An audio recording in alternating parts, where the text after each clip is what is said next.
It was a quiet summer evening when Tom, Lucy, Ben, and Emily decided to meet at the park. School was out, and they wanted some adventure before the end of summer. They had heard stories about the old house at the end of Maple Street. It was a place no one in the town dared to go near.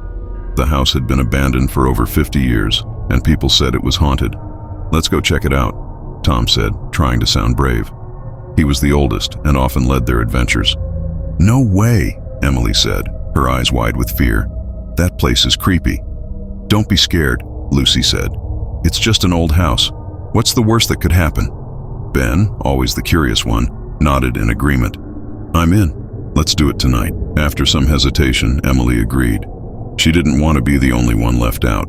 They made a pact to meet at 8 p.m., just as the sun was setting. As the sun dipped below the horizon, the four friends gathered at the park, flashlights in hand. The air was cool, and a slight breeze rustled the leaves. They walked together to the old house, their footsteps echoing in the quiet streets. The house loomed before them, dark and foreboding. It was a two-story structure with broken windows and a sagging roof. The yard was overgrown with weeds, and the paint was peeling off the walls. Tom pushed open the creaky gate, and they walked up the path to the front door. It was unlocked, and with a gentle push, it swung open with a loud creak. "Are we really doing this?" Emily whispered, her voice shaking.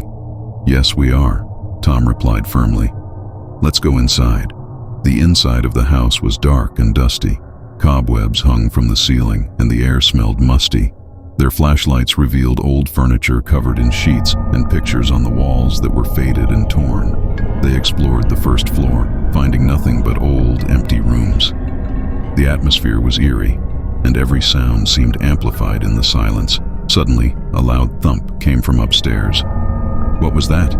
Ben asked, his voice trembling. "Probably just the wind," Tom said, though he didn't sound convinced. "Let's check it out." They climbed the creaky stairs, their flashlights flickering as they went.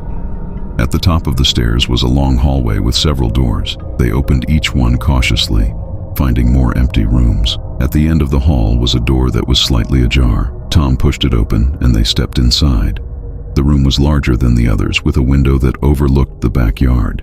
In the center of the room was an old wooden rocking chair, slowly rocking back and forth. "Who's there?" Lucy called out, but there was no answer. As they stood in the room, the temperature suddenly dropped, and their breath became visible in the cold air. A ghostly figure appeared in the corner, its form translucent and shimmering.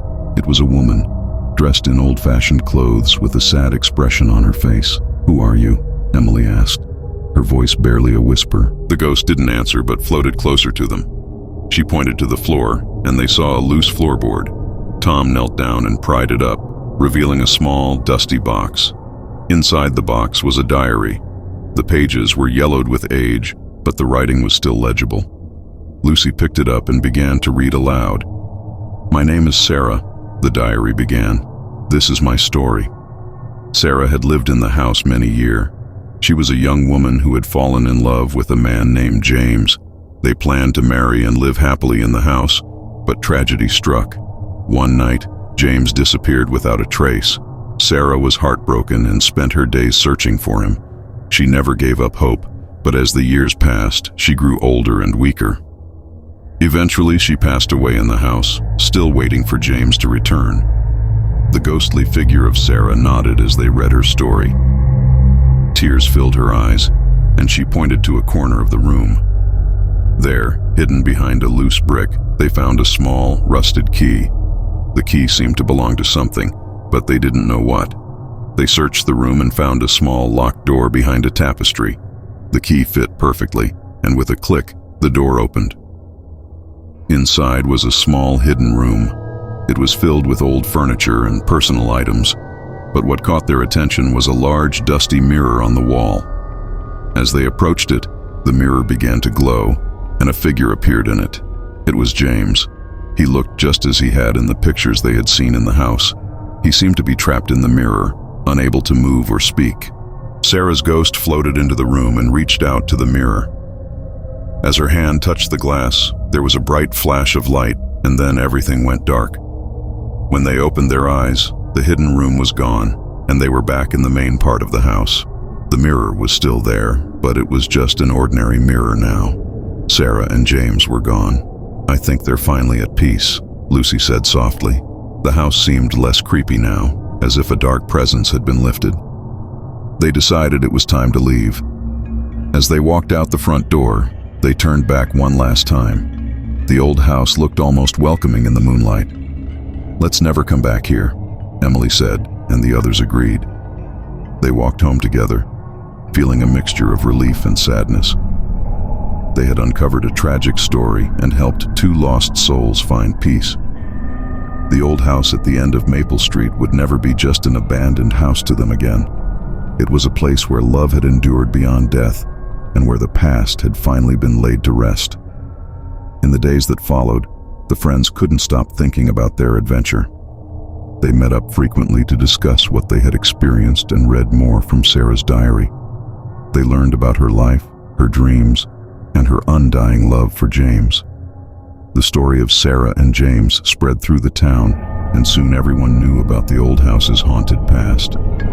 People started visiting the house not out of fear but out of respect for the love story that had unfolded there.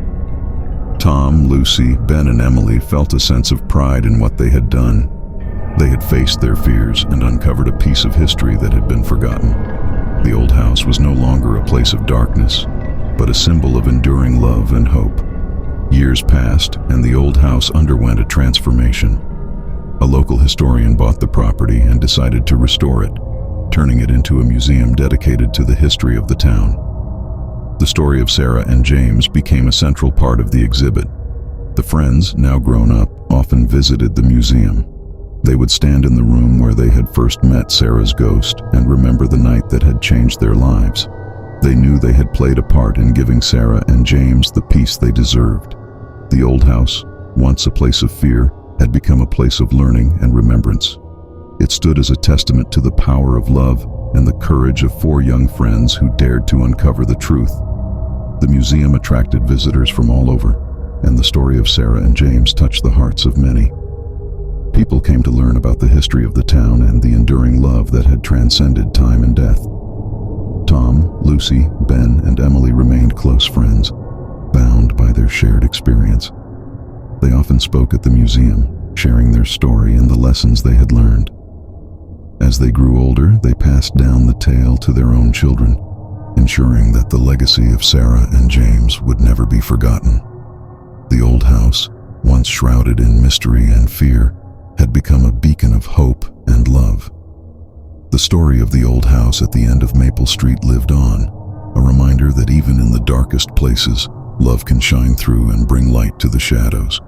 And so the friends' adventure became a cherished memory, a testament to the power of friendship, bravery, and enduring love.